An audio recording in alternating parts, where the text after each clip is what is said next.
그날은 서울의 빌딩 숲 위로 먹구름이 낮게 깔린 습하고 무거운 오후였다.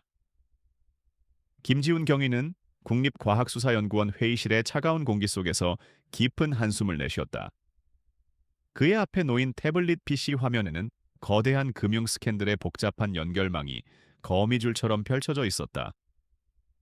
한 달 넘게 매달린 이 사건은 표면적으로는 단순한 횡령과 배임이었지만 깊이 파고들수록 대한민국의 경제와 정치의 뿌리 깊은 곳까지 닿아 있었다. 김지우는 29의 나이에 경위 직급을 달았고 35이 된 지금은 특수수사본부의 핵심 인물이 되었다. 그는 날카로운 통찰력과 차분한 태도로 명성을 얻었다. 그의 주변에서는 종종 얼음 심장을 가진 남자라고 불렀지만 그의 진짜 강점은 복잡한 데이터 속에서 단 하나의 중요한 진실을 끄집어내는 능력에 있었다. 그는 어떤 압박 속에서도 흔들리지 않았고 오직 사실만을 쫓았다. 회의는 지루하게 이어졌고 온몸의 신경을 곤두쓰고 있던 지우는 잠시 화장실에 들르기로 했다. 복도를 걷는 그의 발걸음은 평소처럼 조용하고 절도 있었다. 화장실 문을 열고 들어서자 습기와 소독약 냄새가 섞인 공기가 그를 맞이했다. 그때 그는 믿을 수 없는 광경을 목격했다. 세면대 앞에는 3명의 어린아이들이 나란히 서 있었다. 그들은 키가 비슷했고 똑같은 줄무늬 티셔츠를 입고 있었다. 그리고 무엇보다 놀라운 것은 그들의 얼굴이 지훈 자신의 어린 시절 사진과 소름 끼치도록 똑같았다는 것이다. 커다랗고 까만 눈, 오똑한 솟은 코, 그리고 조금은 무뚝뚝해 보이는 인매까지. 마치 어린 시절의 지훈이 3명으로 복제되어 눈앞에 서 있는 듯했다. 지훈은 심장이 쿵 내려앉는 것을 느꼈다. 그의 평정심은 순식간에 무너졌다. 그는 자신도 모르게 숨을 멈추고 그 아이들을 멍하니 바라보았다. 그들의 나이는 6살 또는 7살 정도로 보였고 천진난만한 눈으로 거울에 비친 자신의 모습을 쳐다보고 있었다. 그중 한 아이가 고개를 돌려 지훈을 올려다보았다. 아저씨, 혹시 우리 아빠세요? 아이의 목소리는 맑고 천진했다. 지훈은 아무런 대답도 할 수 없었다. 그의 머릿속은 혼란에 빠졌다. 그는 독신이었고 여태껏 그 누구와도 깊은 관계를 맺어본 적이 없었다. 그의 삶은 오직 일에만 바쳐졌다. 그러나 눈앞의 현실은 그의 삶의 가장 기본적인 전제를 뒤흔들고 있었다. 이 아이들은 누구인가? 왜 그들은 나와 이렇게 똑같이 생긴 것인가? 바로 그때 한 여성이 화장실 안으로 들어왔다. 그녀는 날카로운 눈매와 지적인 인상을 가진 30대 초반의 여성이었다. 그녀는 아이들을 보며 부드러운 미소를 지었지만 지훈을 발견하자마자 그녀의 얼굴은 순식간에 차갑게 굳어졌다. 아가들아, 여기는 남자 화장실이야. 빨리 가자! 그녀는 아이들을 다급하게 재촉했다. 아이들은 아쉬운 듯 지훈을 한 번 더 쳐다본 후 엄마의 손을 잡고 화장실을 나섰다. 지훈은 그들의 뒷모습을 멍하니 지켜보았다. 그의 심장은 여전히 미친 듯이 뛰고 있었고 머릿속은 수많은 질문들로 가득 찼다. 그는 자신의 평범했던 삶이 한순간에 뒤틀리는 것을 직감했다. 이 우연한 만남은 단순히 지나칠 수 있는 사건이 아니었다. 그것은 그의 과거에 감춰진 거대한 비밀을 드러내는 첫 번째 단서일지도 모른다는 섬뜩한 예감이 들었다. 회의실로 돌아온 지우는 아무 일도 없었던 것처럼 자신의 자리에 앉았다. 그러나 그의 집중력은 이미 산산조각 나 있었다. 그의 눈은 태블릿 화면의 복잡한 연결망을 훑고 있었지만 그의 생각은 온통 그 세 아이들에게 가 있었다. 그들의 작은 얼굴, 천진난만한 목소리, 그리고 그 아이들에게서 느꼈던 묘한 친밀감. 그날 밤 지훈은 잠을 이루지 못했다. 그는 앨범에서 오래된 사진 한 장을 꺼냈다. 고아원에서 찍은 어린 시절의 사진이었다. 사진 속 어린 지훈의 모습은 낮에 보았던 새 아이들과 너무나도 닮아 있었다. 그는 자신이 누구인지, 자신의 진짜 과거는 무엇인지에 대해 심각하게 의심하기 시작했다. 그는 즉시 노트북을 켰다. 그가 맡고 있던 금융 스캔들 사건의 자료들과 함께 그는 비밀스럽게 그 세 아이들에 대한 정보를 찾아보기 시작했다. 그는 국립과학수사연구원 회의실의 CCTV 기록을 확보했고 근처의 상점과 교통 기록을 뒤져 그 아이들의 행적을 추적했다. 그는 뛰어난 프로파일링 능력을 발휘해 그 아이들을 데리고 온 여성이 평범한 엄마가 아닐 수도 있다는 결론에 도달했다. 그녀의 행동은 극도로 조심스러웠고 마치 누군가에게 쫓기고 있는 듯한 불안감이 엿보였다. 지훈은 그녀의 뒤를 쫓기 시작했다. 그의 수사 본능이 외치고 있었다. 이 두 사건, 즉 거대한 금융 스캔들과 새 아이들의 비밀스러운 존재가 서로 얽혀 있을 가능성이 높다고. 그는 더 이상 단순히 한 명의 경찰관이 아니었다. 그는 이제 자신의 뿌리와 정체성을 찾기 위한 위험한 여정을 시작한 탐험가였다. 그 여정의 끝에 무엇이 기다리고 있을지 알 수 없었지만 그는 멈출 수 없었다. 그의 심장은 이미 차가운 이성을 넘어선 걷잡을 수 없는 호기심과 불안으로 가득 차 있었다. 김지훈의 수사는 밤낮을 가리지 않고 이어졌다. 그는 밤늦도록 자신의 작은 오피스텔에서 노트북 화면에 얼굴을 파묻었다. 공식적인 수사 자료와는 별개로 그는 화장실에서 만났던 새 아이들의 흔적을 끈질기게 추적했다. 국과수 건물 주변의 CCTV 영상은 이미 확보했고 인근 상가들의 결제 기록과 차량 이동 기록까지 샅샅이 뒤졌다. 그의 집요함은 항상 빛을 발했다. 밤새도록 수십 개의 CCTV 화면을 돌려본 끝에 그는 마침내 그 여성과 아이들이 탔던 검은색 세단을 발견했다. 차량 번호를 조회하자 소유주는 박서연이라는 이름의 여성이었다. 놀랍게도 그녀는 국립생명공학연구소 소속의 선임연구원이었다. 지훈은 그녀의 직업이 자신의 현재 수사 대상인 대산기술그룹과 어떤 식으로든 연결될 수 있음을 직감했다. 대산기술그룹은 생명공학 분야에도 막대한 투자를 하고 있었고 이는 곧 그들의 비자금 조성 통로 중 하나로 지목된 바 있었다. 지훈은 박서연의 정보를 파고들었다. 그녀는 천재적인 재능을 가진 유전공학 박사였지만 5년 전 갑작스럽게 모든 대외 활동을 중단하고 잠적했다가 2년 전 국립생명공학연구소에 복귀했다. 그녀의 잠적 기간 동안의 행적은 철저히 베일에 쌓여 있었다. 그리고 그 잠적 기간은 아이들이 태어났을 시기와 정확히 일치했다. 그는 심장이 다시 한번 격렬하게 뛰는 것을 느꼈다. 이 모든 것이 단순한 우연일 리 없었다. 그는 새 아이들의 DNA 정보를 얻기 위한 계획을 세웠다. 가장 확실한 방법은 그들에게 직접 접근하는 것이었지만 이는 자칫하면 박서연을 자극하고 수사를 망칠 수 있는 위험을 안고 있었다. 그의 내면은 복잡한 감정으로 요동쳤다. 이 아이들이 정말 자신의 아들들인가? 그들과 자신 사이에 어떤 연결고리가 있는가? 그가 기억하지 못하는 과거에 어떤 일이 있었던 것인가? 그의 냉철했던 이성은 감당할 수 없는 미지의 영역에 맞닥뜨렸다. 바로 그때 그는 한 통의 전화를 받았다. 특수수사본부의 동료 형사 최민준이었다. 경위님, 큰일 났습니다. 김정민 부장이 발견됐습니다. 김정민 부장은 대산기술그룹의 핵심 회계 부서장이자 지훈의 수사에서 가장 중요한 증인이었다. 상태는 지훈의 목소리가 낮게 가라앉았다. 심장마비로 위장된 독극물 중독입니다. 국과수 부검 결과가 나왔습니다. 지훈은 주먹을 꽉 쥐었다. 그는 이미 예상했던 일이었다. 대산기술그룹의 비리는 단순한 횡령 수준을 넘어섰다. 그들은 자신들의 비밀이 드러나는 것을 막기 위해 살인까지 서슴지 않는 잔인한 조직이었다. 그러나 지훈은 이 살인사건이 그의 개인적인 수사와 얽혀 있다는 섬뜩한 예감을 지울 수 없었다. 그는 김정민 부장의 행적을 다시 한번 훑었다. 부장은 대산기술그룹의 내부 비밀을 폭로하려 했었고 그 중에는 생명공학 관련 프로젝트에 대한 언급도 포함되어 있었다. 그는 조용히 자리에서 일어났다. 더 이상 기다릴 시간이 없었다. 그는 박서연에게 직접 접근하기로 결심했다. 다음 날 아침, 그는 캐주얼한 옷차림으로 국립생명공학연구소 근처의 작은 카페에 자리를 잡았다. 그는 커피를 마시며 연구소의 출입구를 주시했다. 얼마 후 박서연이 새 아이들을 데리고 연구소 주차장으로 걸어오는 모습이 보였다. 아이들은 천진난만하게 웃으며 엄마의 손을 잡고 있었다. 지훈의 심장이 다시 한번 쿵 내려앉았다. 그는 깊은 심호흡을 하고 자리에서 일어났다. 박서연 씨 맞으십니까? 지훈은 조심스럽게 말을 걸었다. 서연은 깜짝 놀라 뒤를 돌아보았다. 그녀는 지훈을 알아보는 듯했고 경계심 가득한 눈빛으로 그를 쳐다보았다. 네, 맞는데요. 혹시 김지훈입니다. 지난번에 국과수 화장실에서 뵌 적이 있습니다.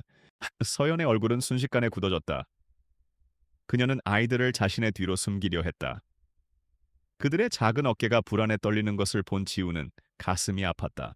놀라게 해드려서 죄송합니다. 하지만 몇 가지 여쭤볼 게 있습니다. 아이들에 대해 무슨 소린지 모르겠군요. 그만 가보겠습니다.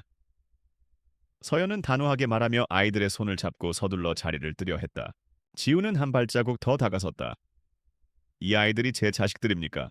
그의 목소리는 낮았지만 단호했다. 서연은 멈칫했다. 그녀의 눈은 혼란과 고통으로 가득 차 있었다. 저한테 왜 이러시는 겁니까? 당신을 몰라요. 그녀는 애써 냉정함을 유지하려 했지만 목소리는 미세하게 떨리고 있었다. 그때 아이들 중 하나가 엄마의 옷자락을 잡아당겼다. 엄마?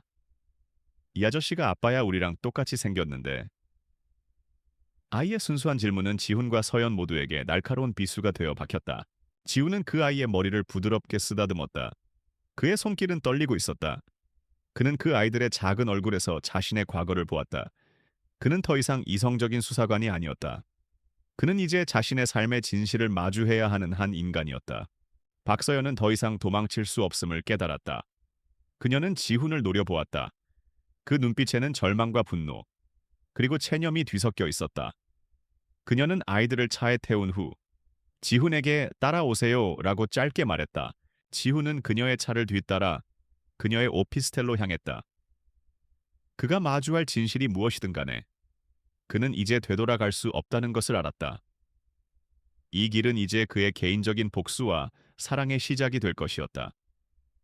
대산기술그룹의 어두운 그림자와 새 아이들의 존재가 얽힌 실타래는 이제 막 풀리기 시작했다. 그리고 그 실타래의 끝에는 상상할 수 없는 거대한 음모가 그를 기다리고 있었다. 박서연의 오피스텔은 외곽의 한적한 주택가의 위치에 있었다. 내부로 들어서자 아이들의 장난감과 책들로 가득한 소박하지만 따뜻한 공간이 지훈을 맞이했다. 그러나 그 공간의 온기에도 불구하고 공기는 무겁고 차가운 긴장으로 가득 차 있었다. 새 아이들은 소파에 쪼르르 앉아 호기심 어린 눈으로 지훈을 쳐다보았다. 그들의 눈빛은 지훈의 심장을 찌르는 듯했다. 박서연은 아이들에게 조용히 방으로 들어가 있으라고 말했다. 아이들이 사라진 후 그녀는 지훈에게 커피 한 잔을 건네며 깊은 한숨과 함께 이야기를 시작했다. 이 아이들은 당신의 아들들이 맞아요. 그녀의 목소리는 떨리지 않았지만 그 안에 담긴 고통은 지훈에게 고스란히 전해졌다. 정확히는 당신의 유전 정보로 태어난 아이들입니다. 지훈은 멍하니 커피잔을 들고 있었다. 그의 손이 미세하게 떨렸다. 무슨 말도 안 되는 소리입니까? 믿기 힘드시겠죠. 저도 그랬으니까. 이 모든 일은 8년 전 제가 대산 기술그룹의 연구원으로 일할 때 시작됐어요. 그녀는 고통스러운 기억을 더듬듯 말을 이어갔다. 대산기술그룹은 겉으로는 혁신적인 기술을 개발하는 첨단 기업이었지만 뒤로는 인류의 미래를 좌우하겠다는 오만하고 위험한 계획을 실행하고 있었다. 그들의 비밀 프로젝트 휴먼 제네시스는 인간의 유전자를 조작하여 특정 능력을 가진 완벽한 인간을 만들어내는 것이었다. 그들은 완벽한 인간을 만들기 위해 뛰어난 유전자를 가진 사람들의 DNA를 몰래 수집했어요. 당신도 그들 중 한 명이었죠. 보육권 시절, 당신은 여러 차례 건강 검진을 받았을 겁니다. 그건 모두 위장된 DNA 샘플 채취였어요. 지우는 머릿속이 하얗게 변하는 것을 느꼈다. 그의 어린 시절의 흐릿한 기억들이 하나둘씩 선명하게 떠오르기 시작했다. 친절했던 의사, 정기적으로 받던 피 검사, 모든 것이 그들의 거대한 계획의 일부였다는 사실에 소름이 돋았다. 저는 그 프로젝트의 핵심 연구원이었어요. 윤리적 문제로 갈등했지만 그들의 압력에 굴복할 수밖에 없었죠. 하지만 어느 순간부터 그들은 연구에 대한 통제를 강화했고 저는 이 실험이 단순히 과학적 호기심을 넘어선 인간의 존엄성을 파괴하는 범죄라는 것을 깨달았습니다. 박서연은 눈물을 참는 듯 입술을 깨물었다. 5년 전 그들이 첫 번째 결과물인 새 아이를 인큐베이터에서 꺼냈을 때 저는 결심했어요. 이 아이들은 실험용 표본이 아니야. 한 명의 독립된 인간이야. 그래서 저는 아이들을 데리고 도망쳤습니다. 하지만 그들은 나를 쫓았어요. 아이들을 다시 데려가서 또 다른 실험에 이용하려고 했죠. 저는 2년 동안 숨어 지내며 아이들을 키웠습니다. 그러다 우연히 국립생명공학연구소에 복귀할 기회를 얻었고, 저는 그곳에서 그들과 싸울 방법을 찾으려고 했어요. 그런데 당신이 나타난 겁니다. 지우는 믿을 수 없었다. 그의 삶의 근간이 송두리째 흔들리고 있었다. 그는 이제 더 이상 고아원 출신의 평범한 경찰관이 아니었다. 그는 한 거대 조직의 어두운 비밀과 얽혀있는 새 생명의 근원이었다. 그가 맡고 있던 대산기술그룹의 비리 수사와 새 아이들의 존재는 이제 명확하게 하나의 거대한 퍼즐 조각으로 맞춰졌다. 대산기술그룹의 회장 강민혁, 그는 이 프로젝트의 총책임자였어요. 그는 자신의 오만함을 기술의 발전이라고 포장했고 인류의 진화를 위한 희생이라고 생각했죠. 그는 당신을 모를 거예요. 당신은 그저 그에게 수많은 샘플 중 하나였을 테니까. 하지만 이제 그는 당신을 알아야 할 겁니다. 지우는 분노에 휩싸였다. 그의 삶을 멋대로 조작하고 무고한 생명을 가지고 놀았던 거대 조직과 그들의 우두머리. 그는 단 한 번도 느껴보지 못했던 깊은 분노와 책임감을 동시에 느꼈다. 이 아이들은 자신과 아무런 관련이 없는 존재가 아니었다. 그들은 그의 유전자를 물려받은 그의 생명이었다. 왜? 왜 저한테 말하지 않았습니까? 당신을 도와줄 수도 있었잖아요. 지후는 떨리는 목소리로 물었다. 서연은 슬픈 미소를 지었다. 당신이 누군지도 몰랐으니까요. 그들이 당신의 DNA 샘플을 얻기 위해 당신의 신분을 조작했거든요. 그들은 당신이 어디서 무엇을 하는지 알지 못했어요. 저도 마찬가지였고요. 지후는 잠시 침묵했다. 그의 머릿속은 복잡하게 돌아가고 있었다. 그는 이제 단순한 수사관의 역할을 넘어섰다. 그는 이 아이들을 지키고 그들의 삶을 망가뜨린 자들에게 복수해야 하는 아빠의 역할을 맡게 되었다. 그리고 그 길은 이제까지의 그 어떤 수사보다도 훨씬 더 위험하고 험난할 것이 분명했다. 그는 커피잔을 내려놓고 자리에서 일어났다. 박서연 씨, 당신은 더 이상 혼자가 아닙니다. 이제부터 우리는 함께 싸워야 합니다. 그의 눈은 뜨겁게 타오르고 있었다. 그것은 분노의 불꽃이기도 했지만 동시에 책임감과 정의를 향한 굳은 결심의 불꽃이었다. 김지우는 박서연의 오피스텔을 나서는 순간 그의 삶이 완전히 새로운 국면에 접어들었음을 직감했다.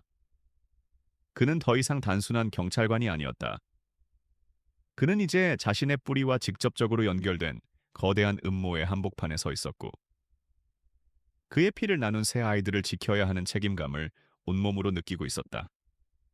그의 발걸음은 더욱 단호해졌고 그의 눈은 차갑게 빛났다. 그는 가장 먼저 대산기술그룹의 회장 강민혁에 대해 파헤치기 시작했다. 강민혁은 50대 초반의 나이에 이미 대한민국 재계의 거물로 군림하고 있었다. 그는 탁월한 경영 능력으로 대산을 세계적인 기업으로 성장시켰지만 그의 성공 뒤에는 비정상적인 야망과 오만함이 숨겨져 있었다. 그는 기술을 통해 인류를 진화시킨다는 명분 아래 수많은 비윤리적 프로젝트를 강행했다. 지우는 강민혁이 바로 프로젝트 휴먼 제네시스의 설계자이자 이 모든 비극의 원흉이라는 것을 깨달았다. 지우는 자신의 기존 수사 자료를 다시 검토했다. 김정민 부장의 살인사건, 그리고 그가 남긴 암호화된 자료들. 지우는 그동안 단순히 금융비리에 초점을 맞췄던 시야를 넓혔다. 김정민 부장이 남긴 자료들은 단순히 자금 흐름을 보여주는 것이 아니라 대산기술그룹의 비자금이 어디로 흘러갔는지를 은밀하게 암시하고 있었다. 그리고 그 종착지는 대부분 생명공학연구소와 비밀시설들이었다. 이 모든 것이 퍼즐처럼 맞춰지기 시작했다. 강민혁은 회사의 자금을 유용하여 비밀리에 인간 복제 및 유전자 조작 실험을 진행하고 있었다. 지훈의 DNA는 그들이 수집한 우수한 유전자 샘플 중 하나였고 새 아이들은 그들의 첫 번째 성공작이었던 것이다. 강민혁에게 이 아이들은 생명이 아니라 그의 오만함을 증명할 수 있는 실험 결과물에 불과했다. 지훈은 경찰서로 돌아와 자신의 컴퓨터에서 대산기술그룹 관련 모든 파일을 꼼꼼히 재검토했다. 그는 평소 존경하던 선배이자 특수수사본부의 실세인 박승철 총경에게 강민혁의 비윤리적 연구에 대한 수사를 제안하기로 마음먹었다. 하지만 그 순간 그는 묘한 이질감을 느꼈다. 대산 기술그룹에 대한 수사가 진행될 때마다 핵심 증인이나 자료들이 사라지는 일이 반복되었다. 이것은 단순한 우연이 아니었다. 누군가 내부에서 그들의 편을 들고 있었다. 지훈은 한 발자국 물러섰다. 그는 자신의 주변에 있는 모든 사람을 의심하기 시작했다. 그리고 그 의심은 곧 현실이 되었다. 그는 김정민 부장이 살해되기 전 마지막으로 통화했던 기록을 재확인했고 그 통화 상대가 다름 아닌 박승철 총경이라는 것을 발견했다. 지훈의 심장은 차갑게 식어내렸다. 그의 롤모델이자 멘토였던 박승철 총경이 대산기술그룹의 끈앞풀이었다는 사실은 그에게 엄청난 충격과 배신감을 안겨주었다. 그때 지훈의 컴퓨터 화면에 경고창이 떴다. 누군가 그의 컴퓨터에 침입을 시도하고 있었다. 그는 즉시 노트북에 전원을 뽑았지만 이미 늦었다. 몇 분 후 그의 휴대폰으로 알 수 없는 번호로부터 한 통의 메시지가 도착했다. 디어 이상 파헤치지 마라. 네가 아는 건 네가 생각하는 것보다 훨씬 더 위험하다. 네가 사랑하는 모든 것을 잃게 될 것이다. 메시지는 구체적이지 않았지만 지훈은 그것이 강민혁으로부터 온 경고라는 것을 알 수 있었다. 그의 추적이 시작되자 강민혁은 즉시 그를 감시하고 위협하기 시작한 것이다. 지훈의 수사는 이제 단순한 법 집행을 넘어 자신의 생존을 위한 투쟁이 되었다. 그는 즉시 자신의 모든 수사 자료를 백업하고 암호화했다. 그리고 다음 날 아침 경찰청 본부에서 소집된 긴급 회의에 참석했다. 회의의 주제는 김정민 부장 살인 사건의 수사 종결에 대한 것이었다. 박승철 총경은 증거 불충분과 용의자들의 행적 미상 등의 이유를 들며 수사를 중단할 것을 강력히 주장했다. 지훈은 자리에서 일어나 그를 반박하려 했지만 그의 입은 열리지 않았다. 회의실에 모인 모든 이들의 시선이 그에게 향했다. 그들은 지훈이 최근 몇 년간 쌓아 올린 명성을 부러워하거나 질투하는 눈빛으로 그를 쳐다보았다. 그는 자신이 이 조직 내에서 고립되었음을 깨달았다. 박승철 총경은 지훈을 차갑게 쏘아보았다. 김경희, 자네는 최근 사적인 문제에 휘말려 수사에 집중하지 못하고 있다는 보고를 받았네. 잠시 휴직을 하고 재충전하는 게 좋겠네. 자네의 자리에는 능력 있는 다른 사람이 대신할 수 있네. 그 말은 단순한 조언이 아니었다. 그것은 그의 위치를 박탈하고 그를 수사에서 배제시키려는 노골적인 압박이었다. 지훈은 그들의 음모를 막을 힘이 없음을 깨달았다. 그는 그저 고개를 숙이고 자신의 자리를 떠날 수밖에 없었다. 경찰서를 나서는 그의 발걸음은 무거웠다. 그는 이제 공식적인 보호막을 잃었다. 강민혁과 그의 조직은 그를 언제든지 제거할 수 있게 되었다. 하지만 동시에 그는 자유를 얻었다. 그는 이제 조직의 규율이나 절차에 얽매이지 않고 자신의 방식으로 진실을 추적할 수 있게 되었다. 그는 이제 자신의 삶과 아이들의 미래를 지키기 위한 고독한 싸움을 시작해야 했다. 김지훈은 경찰 배지를 반납한 후 완전히 다른 세상에 발을 들여놓았다. 그는 이제 국가의 보호를 받는 수사관이 아니었다. 그는 자신의 정체성과 가족을 지키기 위해 어둠 속에서 싸워야 하는 외로운 전사였다. 그의 주변은 온통 적이었다. 그가 믿고 따랐던 상사는 등을 돌렸고 거대한 조직의 그림자는 그의 숨통을 조여오고 있었다. 그는 자신의 오피스텔로 돌아오자마자 철저하게 모든 것을 정리했다. 그는 휴대전화를 버리고 인터넷 연결을 끊었다. 혹시 모를 감시를 피하기 위해 모든 전자기기를 분리했다. 그의 집은 이제 세상과 단절된 고립된 요새가 되었다. 그는 과거의 모든 흔적을 지웠고 이제부터 오직 한 가지 목표만을 위해 움직이기로 했다. 강민혁과 그의 조직을 무너뜨리고 아이들의 안전을 확보하는 것. 그는 가장 먼저 박서연과 아이들의 안전을 확인했다. 그녀의 오피스텔로 가는 길은 평소와는 달랐다. 그는 여러 차례 동선을 변경하고 수상한 그림자가 없는지 꼼꼼히 살폈다. 다행히 그녀의 집은 평온해 보였다. 그는 박서연에게 전화를 걸어 짧게 말했다. 제가 먼저 연락하기 전까지 절대로 전화하지 마세요. 그리고 아이들과 함께 안전한 곳으로 몸을 숨기세요. 지금부터는 당신이 아는 그 어떤 사람도 믿지 마세요. 박서연은 그의 단호한 목소리에서 심각성을 느꼈다. 그녀는 아무런 질문도 없이 그의 말을 따르겠다고 약속했다. 그녀는 그제야 그가 더 이상 혼자가 아니라는 사실에 안도했다. 그녀는 지훈의 곁에 든든한 보호자가 생긴 것을 알게 되었지만 그 보호자가 얼마나 큰 위험에 처해 있는지 알지 못했다. 지훈은 그들의 거대한 힘을 알고 있었다.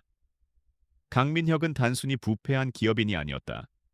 그는 국가 권력의 최상층부까지 손을 뻗은 거미줄의 중심이었다. 지훈이 경찰 내부의 감시를 피할 수 없었던 것도 바로 그 때문이었다. 그는 이제 이 거대한 거미줄을 외부에서 끊어내야 했다. 그는 첫 번째 공격 목표로 대산기술그룹의 비자금 통로를 택했다. 금융 스캔들은 여전히 그의 손에 남아있는 유일한 무기였다. 그는 수사관 시절 확보했던 암호화된 자료들을 다시 해독하기 시작했다. 그는 이 자료들이 단순한 자금 흐름을 넘어 강민혁의 생명공학 프로젝트와 관련된 비밀 시설들의 위치를 암시하고 있음을 발견했다. 그는 잠복과 미행을 통해 한 명의 인물을 찾아냈다. 대산기술그룹의 재무이사 윤성호. 그는 강민혁의 비자금을 관리하는 핵심 인물이었다. 그는 매주 정해진 요일에 정해진 장소에서 누군가와 접촉했다. 지훈은 그를 미행하기 위해 자신의 모든 경찰 기술을 동원했다. 변장, 추적, 감시, 그는 마치 유령처럼 윤성호의 뒤를 쫓았다. 한편, 강민혁은 지훈의 행적을 추적하고 있었다. 박승철 총경으로부터 지훈이 모든 수사에서 손을 떼고 잠적했다는 보고를 받은 그는 처음에는 안도했다. 그러나 이내 불안감을 느꼈다. 김지훈은 그렇게 쉽게 포기할 남자가 아니야. 그는 자신의 오른팔이자 특수팀 팀장인 박정우에게 지시했다. 김지훈을 찾아 그리고 조용히 처리해. 박정우는 과거 특수부대 출신의 냉혈한 인물로 강민혁의 더러운 일을 처리하는 해결사였다. 지훈은 자신에게 다가오는 그림자를 감지했다. 그는 미행을 하는 동안에도 누군가 자신을 감시하고 있음을 느꼈다. 그는 평소처럼 인적이 드문 곳을 찾아 여러 번의 테스트를 거쳤고 마침내 자신을 쫓고 있는 무리를 발견했다. 그들은 전문적인 훈련을 받은 자들로 단순히 그를 감시하는 것이 아니라 제거하려는 의도를 가진 자들이었다. 위험이 턱 밑까지 다가왔음을 직감한 지훈은 과감한 선택을 했다. 그는 윤성호의 다음 접선 장소에서 그들을 한꺼번에 상대하기로 결심했다. 그가 준비한 것은 단순한 총이나 칼이 아니었다. 그는 자신의 뛰어난 전략적 사고와 주변 환경을 이용한 게릴라전을 준비했다. 그는 자신이 싸워야 할 상대가 어떤 부류의 인간인지 잘 알고 있었고 그들의 오만함을 역이용하기로 마음먹었다. 그들은 그를 단순한 경찰관으로 얕봤지만 지훈은 이미 이 싸움을 위해 모든 것을 내던진 상태였다. 접선 장소인 낡은 창고에서 지훈은 어둠 속에 몸을 숨기고 그들을 기다렸다. 윤성호와 접선 상대가 등장하자 곧이어 박정우가 이끄는 특수팀이 모습을 드러냈다. 그들의 눈은 빛났고 그들의 손에는 냉혹한 사리가 담겨 있었다. 지훈은 깊은 심호흡을 하고 조용히 행동을 개시했다. 그가 던진 작은 폭탄은 소음과 혼란을 야기했고 그 혼란 속에서 지훈은 유령처럼 움직이며 그들을 하나씩 무력화시켰다. 그는 그들을 죽이지 않았다. 그들의 목적은 그를 죽이는 것이었지만 지훈의 목적은 정의를 실현하는 것이었다. 그는 그들을 무력화시킨 후 윤성호가 가진 비밀 서류 가방을 빼앗았다. 박정우는 지훈의 뛰어난 능력에 당황했다. 그는 자신이 얕봤던 상대가 상상 이상으로 강력하다는 것을 깨달았다. 지훈은 그에게 마지막 경고를 남겼다. 강민혁에게 전해 이제부터 게임은 내가 정한다. 지훈은 서류 가방을 들고 유유히 어둠 속으로 사라졌다. 그 서류 가방 안에는 강민혁의 비자금 장부뿐만 아니라 프로젝트 휴먼 제네시스의 또 다른 비밀 시설들에 대한 정보가 담겨 있었다. 그리고 그곳에는 또 다른 아이들이 강민혁의 손에 의해 희생되고 있었다. 지훈의 싸움은 이제 시작이었다. 윤성호의 서류 가방을 손에 넣은 김지훈은 그 안에서 상상 이상의 증거물들을 발견했다. 단순한 비자금 장부만이 아니었다. 그곳에는 프로젝트 휴먼 제네시스의 전모를 담은 극비 문서들과 함께 강민혁이 진행 중인 또 다른 시설들의 위치가 상세하게 기록되어 있었다. 그 문서들은 소름 끼치도록 상세했다. 실험 대상들의 일련 번호, 유전자 정보, 그리고 그들이 어떤 목적을 위해 생산되었는지에 대한 내용까지 담겨 있었다. 이 모든 것이 마치 인간의 생명이 아니라 상품의 재고 목록인 것처럼 다뤄지고 있었다. 지우는 분노의 치를 떨었다. 그가 발견한 것은 단순히 범죄의 증거가 아니라 인간의 존엄성을 짓밟는 거대한 오만함의 기록이었다. 그는 즉시 박서연에게 연락을 취했다. 그가 지정한 안전한 장소, 인적이 드문 한적한 모텔에서 그들은 다시 만났다. 지우는 박서연에게 서류 가방 속의 내용들을 보여주었다. 서연은 문서를 훑어보며 믿을 수 없다는 듯 입을 다물지 못했다. 이게 정말이었네요. 강민혁이 계속해서 실험을 하고 있었을 줄이야. 그녀의 목소리는 절망으로 가득 차 있었다. 이 아이들은 아직 그들의 손에 있어요. 그때 지우는 한 명의 이름을 발견했다. 김준형. 그는 이전에 특수수사본부에서 지훈과 함께 일했던 동료였다. 김준형은 뛰어난 해킹 실력을 가졌지만 오래전부터 경찰 생활의 회의를 느끼고 잠적했던 인물이었다. 지훈은 윤성호의 문서에서 김준형이 대산기술그룹의 비밀 네트워크를 해킹하려다 실패하고 그들의 위협을 받고 있다는 사실을 알게 되었다. 김준형은 지훈에게 이 모든 것을 알리려 했지만 강민혁의 감시망에 막혀 그러지 못했던 것이다. 지훈은 즉시 김준형을 찾아 나섰다. 그가 유일하게 믿을 수 있는, 그리고 이 싸움에서 필수적인 조력자였다. 그는 김준형이 숨어 지내고 있을 만한 곳들을 추적했고 마침내 서울 외곽의 낡은 아파트에서 그를 발견했다. 김준형은 초췌한 모습이었지만 그의 눈빛은 여전히 살아있었다. 준형과 나다. 김지훈. 김준형은 지훈의 얼굴을 보자마자 경계심을 풀고 안도했다. 경위님, 저를 찾아오실 줄 몰랐습니다. 사실 경위님께 이 모든 것을 알려드리려 했습니다. 하지만 그들이 제 가족을 위협했어요. 지훈은 그의 어깨를 두드리며 말했다. 알아. 이미 다 알고 있어. 이제부터는 혼자가 아니야. 우리 함께 싸우자. 강민혁을 무너뜨리고 그들이 저지른 모든 죄를 세상에 드러내자. 그렇게 김준영은 지훈과 박서연의 동맹에 합류했다. 그들의 첫 번째 목표는 대산기술그룹의 서버를 해킹하여 프로젝트 휴먼 제네시스의 모든 자료를 확보하는 것이었다. 이는 강민혁의 범죄를 명확하게 증명하고 세상에 폭로할 수 있는 가장 확실한 방법이었다. 그러나 강민혁은 이들의 움직임을 주시하고 있었다. 그는 자신의 오른팔인 박정우에게 김지훈과 김준영의 추적을 명령했다. 어떤 수를 써서라도 그들이 서버에 접근하기 전에 모두 처리해. 강민혁의 목소리는 차가운 분노로 가득 차 있었다. 그는 자신의 오만한 제국이 흔들리는 것을 용납할 수 없었다. 지훈과 준형, 그리고 서연은 치밀한 계획을 세웠다. 그들은 대산 기술그룹의 본사 건물에 침투하기로 했다. 준형은 해킹을 통해 보안 시스템의 허점을 찾아냈고 지훈은 그 허점을 이용해 내부로 진입할 계획을 세웠다.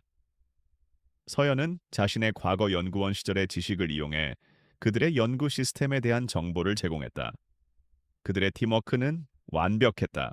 침투 당일, 지훈은 경비 요원으로 위장하여 본사 건물에 진입했다. 준형은 원격으로 보안 시스템을 교란시키며 지훈의 길을 열어주었다. 지훈은 유령처럼 건물을 오갔고 마침내 강민혁의 비밀 서버실에 도착했다. 그는 준형에게 신호를 보냈다. 준형가, 지금이야. 서버에 접근해. 하지만 그때 복도 저편에서 박정우가 이끄는 특수팀이 모습을 드러냈다. 김지훈 경위님, 여기까지 오실 줄은 몰랐습니다. 회장님께서 직접 경위님을 만나고 싶어 하십니다. 박정우의 입계는 비열한 미소가 걸려 있었다. 지훈은 순간적으로 판단했다. 싸워야 한다. 그리고 이 싸움에서 반드시 이겨야 한다. 그는 무기를 들고 그들과 맞서기 시작했다. 그는 뛰어난 전투 기술과 기지를 발휘하여 그들을 제압했지만 그 과정에서 등에 깊은 상처를 입었다. 바로 그때 박서연이 지훈의 등 뒤에 있던 비상구 문을 열고 나타났다. 지훈 씨, 제가 여기 있어요. 그녀는 지훈을 돕기 위해 위험을 무릅쓰고 본사 건물로 잠입했던 것이다. 하지만 그녀의 모습은 곧바로 박정우의 눈에 띄었다. 박정우는 비웃으며 그녀를 향해 총을 겨누었다. 너희들이 이럴 줄 알았지. 한 명의 목숨으로 이 모든 것을 끝낼 수 있다면 회장님께서도 기뻐하실 거야. 지훈은 몸을 날려 박서연을 보호했다. 그 순간 총성이 울려 퍼졌다. 총알은 지훈의 어깨를 스치고 지나갔다. 지훈은 고통 속에서 신음했지만 그 고통보다 더 큰 것은 사랑하는 사람을 잃을 뻔했다는 두려움이었다. 그때 준영의 목소리가 무선 통신기를 통해 들려왔다. 경혜님, 서버에 접근했습니다. 모든 자료를 다운로드 중입니다. 이제 탈출하세요. 박정우는 당황했다. 그들은 자신들의 목표가 지훈의 제거가 아니라 서버의 자료를 지키는 것이었음을 뒤늦게 깨달았다. 박정우는 즉시 부하들에게 서버실을 사수할 것을 명령했다. 하지만 지훈은 이미 서류 가방을 들고 박서연과 함께 비상구로 사라지고 있었다. 지훈은 피를 흘리며 걸었다.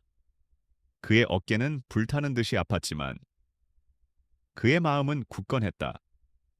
그는 이제 진실을 밝힐 수 있는 증거를 손에 넣었다. 그리고 그 증거를 통해 강민혁과 그의 오만한 제국을 무너뜨릴 수 있는 유일한 열쇠를 쥐게 되었다. 그는 뒤를 돌아보지 않았다. 그의 눈은 오직 이 싸움의 끝을 향해 있었다. 김지우는 박서연의 도움으로 무사히 대산 기술그룹 본사에서 빠져나왔다. 그의 어깨는 총상으로 인해 심한 통증을 일으키고 있었지만 그는 멈출 수 없었다. 그들이 확보한 자료들은 단순히 증거 이상의 의미를 가지고 있었다. 그것은 강민혁의 오만함과 인간성을 말살한 범죄의 기록이었으며 동시에 미래를 잃어버린 수많은 아이들의 존재를 증명하는 것이었다. 지훈은 안전가옥으로 서둘러 이동했다. 그곳에는 이미 김준형이 모든 장비를 갖추고 기다리고 있었다. 준형은 지훈의 상처를 보자마자 놀랐지만 이내 침착하게 응급처치를 시작했다. 형님, 괜찮으세요? 제가 미리 말했잖아요. 혼자 들어가면 위험하다고. 준영의 목소리에는 걱정과 안타까움이 묻어 있었다. 괜찮아. 이 정도는 아무것도 아니야. 우리가 원하는 걸 얻었잖아. 지훈은 고통을 참으며 미소 지었다. 박서연은 지훈의 상처를 보며 눈물을 흘렸다. 내 잘못이에요. 내가 아니었다면. 아니, 서연 씨, 당신은 최선을 다했어요. 당신 덕분에 우리가 여기까지 올 수 있었어. 이제 멈추지 않을 겁니다. 지훈은 그녀의 손을 잡고 굳게 말했다. 준영은 다운로드한 서버 자료들을 분석하기 시작했다. 파일들은 최고 수준의 암호화 기술로 보호되어 있었지만 준영의 뛰어난 해킹 실력 앞에서는 무용지물이었다. 그는 자료를 해독하며 점점 더 깊은 충격에 빠져들었다. 형님, 이거 정말 미쳤습니다. 강민혁 이 자식. 단순히 아이들을 만들고 끝난 게 아니에요. 그는 이 아이들을 이용해서 군사 및 의료 분야에 납품할 계획을 세웠습니다. 완벽한 군인, 완벽한 치료제. 그들은 아이들을 살아있는 도구로 여겼어요. 지훈은 주먹을 꽉 쥐었다. 그의 분노는 폭발할 것만 같았다. 그는 더 이상 이 문제를 공적인 정의로만 다룰 수 없었다. 이 모든 것은 그의 개인적인 복수가 되었다. 그는 자신의 아이들을 도구로 만들려 했던 강민혁에게 가장 고통스러운 패배를 안겨주기로 결심했다. 바로 그때 준형이 한 가지 사실을 발견했다. 형님, 이 자료에 따르면 강민혁은 이틀 후 프로젝트 제네시스의 성공을 축하하는 비밀 행사를 개최할 예정입니다. 전 세계의 투자자와 군수산업 관계자들이 모일 겁니다. 이 자리에서 그는 아이들을 전시하고 자신의 계획을 발표할 겁니다. 지훈은 머릿속으로 번개처럼 계산했다. 이 행사는 강민혁에게는 승리의 순간이 될 테지만 동시에 그를 무너뜨릴 수 있는 절호의 기회였다. 전 세계의 이목이 집중된 자리에서 그의 범죄를 폭로한다면 그는 결코 도망칠 수 없을 것이었다. 준현가. 이 행사에 대한 모든 정보를 찾아내 위치, 경호 인력, 참석자 명단, 그리고 서연 씨. 당신은 아이들의 유전 정보와 강민혁의 비윤리적 실험에 대한 보고서를 작성해줘. 우리가 이 모든 것을 세상에 공개할 증거를 만들어야 해. 모두가 각자의 임무를 수행하기 위해 밤샘 작업을 시작했다. 지훈은 한편으로는 강민혁의 부하들, 특히 박정우가 이끄는 특수팀의 움직임을 주시했다. 그는 자신이 노출되었음을 알았고 그들이 언제든지 자신들을 습격할 수 있음을 예측했다. 다음 날 새벽, 그들의 예상대로 특수팀이 안전 가옥을 급습했다. 지우는 잠든 박서연과 준영을 급히 깨웠다. 도망쳐 내가 막을게. 그들의 전투는 치열했다. 지우는 총상으로 인한 고통 속에서도 뛰어난 전투력을 발휘했다. 그는 동료들을 지키기 위해 몸을 던졌다. 박정우와 그의 부하들은 지훈의 능력에 감탄하면서도 그를 향한 사리를 드러냈다. 준영은 해킹을 통해 특수팀의 무정의를 교란시켰고 박서연은 지훈이 싸우는 동안 자료들을 백업하고 몸을 숨겼다. 하지만 특수팀의 숫자는 압도적이었다. 지훈은 점점 더 궁지에 몰렸다. 그 순간 지훈의 뒤에 있던 준영이 몸을 던져 그를 밀쳐냈다. 형님, 먼저 가세요. 이 자료를 가지고 반드시 진실을 밝혀주세요. 총성이 울렸다. 준형의 몸이 쿵소리를 내며 바닥으로 쓰러졌다. 그의 마지막 눈빛은 지훈에게 포기하지 말라 하고 외치는 듯했다. 지훈은 분노와 슬픔에 휩싸였다. 그는 절규하고 싶었지만 그의 입은 굳게 다물려 있었다. 그는 준형의 희생이 헛되지 않도록 반드시 이 싸움에서 승리해야 함을 깨달았다. 박서연은 준형의 자료가 담긴 노트북을 들고 지훈의 손을 잡아 끌었다. 가요, 지훈 씨. 준형 씨의 희생을 헛되이 만들지 말아요. 지훈은 눈물을 삼키고 피로 물든 손으로 준형의 마지막 자료를 챙겨 안전 가옥을 빠져나왔다. 그의 심장은 복수심으로 불타올랐다. 그는 더 이상 냉철한 수사관이 아니었다. 그는 이제 사랑하는 동료의 희생을 딛고 일어선 거대한 복수극의 주인공이었다. 강민혁, 당신의 오만함이 당신을 파멸시킬 것이다. 지훈은 피 묻은 손을 꽉 쥐며 속으로 다짐했다. 김준영의 희생은 김지훈에게 단순한 상실감을 넘어 굳은 결의를 심어주었다. 그는 더 이상 이 싸움에서 물러설 수 없었다. 준영의 마지막 눈빛이 그의 마음에 불타는 복수심을 새겨 넣었다. 지훈은 박서연과 함께 새로운 은신처로 이동했다. 그들은 이제 쫓기는 신세였고 단 한 번의 실수도 용납되지 않았다. 아이더마 새로운 은신처는 서울 시내의 낡은 빌딩 옥탑방이었다. 이곳은 감시망에서 벗어나기에는 최적의 장소였다. 지훈은 박서영과 함께 밤을 새워가며 강민혁의 비밀 행사를 파헤쳤다. 준형이 남긴 자료는 보물창고와 같았다. 행사 장소, 시간, 그리고 참석자 명단까지 모든 정보가 담겨 있었다. 행사는 이틀 후 강남의 한 초고층 빌딩 최상층에서 열릴 예정이었다.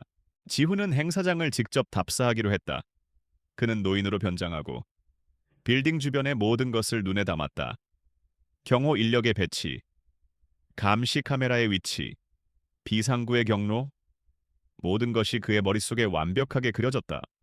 강민혁은 이 행사를 자신의 성공을 과시하는 무대로 삼으려 했지만 지훈은 그 무대를 그의 몰락을 위한 무대로 바꾸려 했다. 한편 강민혁은 김지훈을 놓쳤다는 보고를 받고 분노에 휩싸였다. 그는 박정우에게 불같이 화를 냈다. 대체 뭘 하고 있는 거야? 고작 경찰관 한 명도 처리하지 못하다니. 박정우는 고개를 숙였다. 회장님, 김지훈은 생각보다 뛰어난 인물입니다. 혼자서 저희 특수팀 전체를 제압했습니다. 그리고 김준영은 저희가 처리했습니다만 김지훈이 모든 자료를 가지고 도망친 것 같습니다. 이런 쓸모없는 놈들 당장 찾아서 모두 죽여 어떤 수를 써서라도 강민혁은 이성을 잃었다. 그의 오만함은 불안으로 변해가고 있었다. 그는 자신의 비밀이 드러나는 것을 상상할 수 없었다.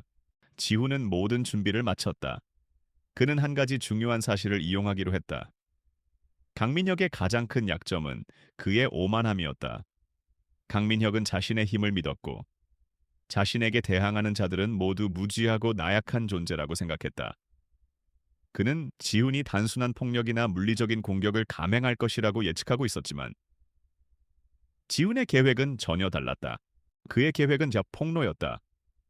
그는 준영이 남긴 자료와 서연이 작성한 보고서를 가지고 전 세계 주요 언론사 기자들과 접촉하기로 했다. 지훈은 익명의 제보자로 위장하여 강민혁의 비밀 행사에 대한 정보를 흘렸다. 그는 언론의 힘을 이용해 강민혁을 궁지로 몰아넣으려 했다. 행사 당일, 강남의 초고층 빌딩은 화려한 조명으로 빛나고 있었다. 전 세계의 거물들이 강민혁의 초대를 받아 모여들었다. 지훈은 변장한 채 빌딩 내부로 진입했다. 그의 손에는 준형이 남긴 암호화된 파일이 담긴 USB가 들려 있었다. 그리고 그의 뒤에는 박서연이 준비한 또 다른 USB가 있었다. 강민혁은 연단에 서서 자신의 위대한 업적에 대해 연설하고 있었다. 우리의 기술은 인류를 다음 단계로 이끌 것입니다. 우리는 신이 될 수 있습니다. 그리고 이 아이들이 바로 그 증거입니다. 그는 커다란 스크린에 세 명의 아이들, 지훈의 아들들을 비롯한 다른 아이들의 영상이 나타나게 했다. 아이들의 모습은 천진난만했지만 그들의 눈에는 슬픔과 고통이 담겨 있었다. 그 순간 지훈은 미리 준비한 계획을 실행했다. 그는 빌딩의 네트워크에 연결하여 준형이 해킹해 놓은 프로그램을 실행했다. 프로그램은 순식간에 빌딩 내부의 모든 스크린과 방송 시스템을 장악했다. 화려했던 행사장 스크린에는 강민혁의 연설 대신 그가 숨겨온 잔인한 실험의 영상과 증거들이 흘러나오기 시작했다. 강민혁의 비밀 장부, 비자금 흐름, 그리고 아이들의 유전자 조작 과정에 대한 충격적인 영상들이 참석자들의 눈앞에 펼쳐졌다. 장내는 순식간에 혼란에 휩싸였다. 강민혁은 당황하며 소리를 질렀다. 이게 무슨 짓이야? 당장 꺾어버리란 말이야. 그러나 아무도 그를 도울 수 없었다. 모든 네트워크는 지훈의 통제 아래에 있었다. 바로 그때 박정우가 이끄는 특수팀이 모습을 드러냈다. 그들은 지훈의 위치를 파악하고 그를 향해 돌진했다. 지훈은 미소 지었다. 그는 이미 이 모든 것을 예상하고 있었다. 그는 일부러 자신을 노출시켜 박정우와 그의 부하들을 유인했다. 그들의 등 뒤에는 이미 신고를 받고 출동한 경찰 특공대가 포위망을 쳤다.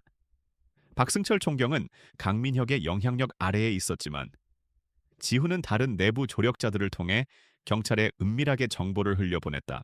박정우는 뒤늦게 상황을 파악했지만 이미 늦었다. 그들은 포위되었고 무기를 버리고 항복할 수밖에 없었다. 강민혁은 절규하며 지훈을 향해 달려들었다. 김지훈, 네가 감히 나를 내가 누군 줄 알고 내까지 게 나를 어떻게 이겨? 지훈은 그를 차갑게 바라보았다. 강민혁, 당신은 스스로를 신이라고 생각했지. 하지만 당신은 그저 인간의 오만함과 탐욕에 갇힌 가엾은 죄인일 뿐이야. 당신이 만들려 했던 것은 완벽한 인간이 아니었어. 괴물이었지. 바로 당신처럼. 지훈의 말에 강민혁은 분노에 찬 비명을 질렀다. 그 순간 지훈은 미리 준비한 언론사 기자들을 향해 손짓했다. 기자들은 이미 이 모든 충격적인 현장을 실시간으로 보도하고 있었다.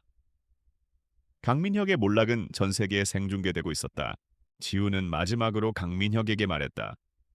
당신의 가장 큰 실수는 나를 얕본 거야. 그리고 당신이 만든 아이들을 그저 도구로만 생각한 것이고. 지훈은 서연의 손을 잡고 조용히 그곳을 빠져나왔다. 그들의 싸움은 이제 끝났다. 강민혁의 비밀 행사는 혼란과 파멸의 현장으로 변했다. 전 세계 언론은 대산 기술그룹의 비인간적인 실험과 강민혁의 오만한 야욕을 실시간으로 보도했다. 그의 제국은 순식간에 모래성처럼 무너져 내렸다. 하지만 김지훈은 승리의 기쁨을 온전히 누릴 수 없었다. 그의 복수는 아직 끝나지 않았다. 그의 심장은 새 아이들을 지켜야 한다는 책임감으로 가득 차 있었다. 강민혁은 비명을 지르며 특수팀에게 마지막 명령을 내렸다. 김지훈을 잡아 그리고 아이들을 데려와. 그들이 내 유일한 증거야. 그의 눈은 분노와 함께 광기로 번뜩이고 있었다. 그러나 그의 명령은 더 이상 효력을 발휘하지 못했다. 경찰 특공대가 현장을 포위했고 박정우와 그의 부하들은 무기를 버리고 항복했다. 강민혁은 이제 완전히 혼자가 되었다. 그는 이성을 잃고 지훈을 향해 달려들었다. 내 놈이 내 모든 것을 망쳤어. 내가 신이 될 수 있었는데. 그의 주먹은 지훈의 얼굴을 향했지만 지훈은 그의 주먹을 간단히 피했다. 당신은 신이 아니야. 그저 괴물일 뿐이지. 지우는 차가운 목소리로 말했다. 그리고 당신이 만든 괴물들은 바로 당신의 오만함과 탐욕이었어. 그때 경찰들이 강민혁을 체포하기 위해 다가왔다. 그는 마지막 발악처럼 외쳤다. 내 아이들을 데려와. 그들이 내 모든 거야. 지훈은 그를 향해 말했다. 그들은 당신의 소유물이 아니야. 당신이 그들을 도구로 만들려 했을 때 당신은 이미 그들을 잃은 거야. 강민혁이 체포되어 끌려가는 동안 지훈은 박서연과 함께 은신처로 돌아왔다. 그들의 임무는 이제 아이들을 찾는 것이었다. 준형이 남긴 자료에는 아이들이 강민혁의 오피스텔에 감금되어 있다는 정보가 담겨 있었다. 지훈은 단독으로 강민혁의 오피스텔로 향했다. 그곳은 최고급 보안 시스템으로 둘러싸여 있었지만 지훈은 이미 대산 기술그룹의 모든 보안 시스템을 파악하고 있었다. 그는 마치 자신의 집인 양 익숙하게 보안 시스템을 해제하고 내부로 진입했다. 오피스텔 내부는 화려했지만 동시에 차갑고 공허했다. 마치 사람의 온기가 전혀 없는 전시관 같았다. 지훈은 아이들이 갇혀있는 방을 찾아냈다. 방문을 조심스럽게 열자 새 아이들은 침대에 쪼르르 앉아 서로를 꼭 껴안고 있었다. 그들의 눈은 공포와 불안으로 가득 차 있었다. 아이들은 지훈을 보자마자 겁에 질려 몸을 움츠렸다. 그들은 낯선 남자를 경계했지만 이내 지훈의 얼굴에서 낮에 보았던 아빠의 모습을 발견하고 안도하는 표정을 지었다. 아저씨, 우리 아빠 맞아요? 한 아이가 떨리는 목소리로 물었다. 지훈은 그들의 눈높이에 맞춰 몸을 숙였다. 그는 이제 더 이상 냉철한 수사관의 가면을 쓸 필요가 없었다. 그는 이제 그들의 아빠로서 그들에게 진심을 전해야 했다. 그래, 내가 너희들 아빠야. 이제 괜찮아. 무서워하지 마. 아빠가 너희들을 지켜줄게. 지우는 아이들을 따뜻하게 안아주었다. 그의 품은 그들이 처음으로 느껴보는 안정과 따뜻함으로 가득 차 있었다. 아이들은 지훈의 품에 안겨 울음을 터뜨렸다. 그 울음은 공포와 불안이 씻겨 내려가는 치유의 울음이었다. 그때 박서연이 조심스럽게 방으로 들어왔다. 그녀는 아이들을 보며 눈물을 흘렸다. 아가들아, 이제 다 끝났어. 이제 우리 함께 갈 수 있어. 지우는 박서연의 눈을 바라보았다. 그녀의 눈빛에는 그동안의 고통과 불안, 그리고 이제 막 시작된 희망이 공존하고 있었다. 그들은 이제 더 이상 혼자가 아니었다. 그들은 함께 이 아이들을 지켜야 할 가족이 되었다. 다음 날 아침, 지우는 아이들을 데리고 병원으로 향했다. 아이들은 건강했지만 심리적인 치료가 시급했다. 지훈은 아이들이 다시는 그와 같은 고통을 겪지 않도록, 그리고 그들의 삶이 정상적인 삶으로 돌아갈 수 있도록 모든 것을 다하기로 결심했다. 그는 강민혁을 잡았고 그의 제국을 무너뜨렸다. 그는 자신의 복수를 완성했지만 그에게는 이제 더 중요한 임무가 남았다. 그는 이제 냉철한 수사관이 아닌 따뜻한 아빠로서의 새로운 삶을 시작해야 했다. 강민혁의 몰락은 전 세계를 뒤흔들었다. 대산 기술그룹은 해체되었고 강민혁과 그의 공모자들은 법의 심판대에 섰다. 박승철 총경을 비롯한 부패한 권력자들은 모두 자신의 죄를 인정하고 자리에서 물러났다. 김지훈은 이 사건의 진실을 밝히는데 결정적인 역할을 한 영웅으로 떠올랐다. 그는 복직을 권유받았지만 그는 단호하게 거절했다. 그의 삶은 더 이상 경찰관이라는 틀에 갇힐 수 없었다. 그의 세상에는 이제 새 아이들과 박서연이 존재했기 때문이다. 지우는 박서연과 함께 아이들을 키우기 시작했다. 그들은 더 이상 외로운 존재들이 아니었다. 그들은 서로의 상처를 보듬고 서로의 손을 잡고 새로운 삶을 시작했다. 아이들은 처음에는 낯선 환경과 아빠라는 존재에 어색해했지만 지훈의 헌신적인 사랑과 서연의 따뜻한 보살핌 속에서 점차 마음의 문을 열었다. 지훈은 아이들에게 학교를 다니게 하고 그들이 다른 아이들처럼 평범한 삶을 살 수 있도록 도왔다. 그는 매일 아침 아이들의 손을 잡고 등굣길을 함께했고 밤에는 아이들에게 동화책을 읽어주었다. 그는 자신의 어린 시절에 경험하지 못했던 따뜻한 가족의 사랑을 아이들에게 아낌없이 베풀었다. 박서연은 아이들의 아픈 기억을 치유하기 위해 심리치료를 병행했다. 그녀는 더 이상 불안에 떨며 숨어 지내지 않아도 되었다. 그녀는 자신의 지식을 좋은 방향으로 사용하기로 결심했다. 그녀는 유전공학의 윤리적인 문제를 연구하는 학자로 다시 태어났다. 그녀는 강민혁의 비극적인 실험이 다시는 일어나지 않도록 인간 복제와 유전자 조작에 대한 엄격한 법률 제정을 촉구하는 활동을 펼쳤다. 어느덧 시간이 흘러 아이들은 훌쩍 자랐다. 그들은 지훈과 서연을 아빠, 엄마라고 부르며 사랑을 표현했다. 그들은 더 이상 실험의 결과물이 아니었다. 그들은 지훈과 서연의 사랑으로 태어난 소중한 가족이었다. 어느 화창한 주말, 지훈은 아이들과 함께 공원으로 소풍을 나갔다. 아이들은 잔디밭을 뛰어다니며 신나게 놀았고, 지훈은 그런 아이들을 보며 환한 미소를 지었다. 그의 얼굴에는 이제 차가운 이성 대신 따뜻한 미소가 가득했다. 그의 삶은 더 이상 복수나 정의를 쫓는 것이 아니었다. 그의 삶은 사랑과 행복을 지키는 것이 되었다. 공원 벤치에 앉아 아이들을 바라보던 지훈의 옆에 박서연이 다가와 앉았다. 그녀는 지훈의 손을 잡았다. 지훈 씨, 정말 고마워요. 당신이 아니었다면 우리 모두. 지훈은 그녀의 말을 가로막았다.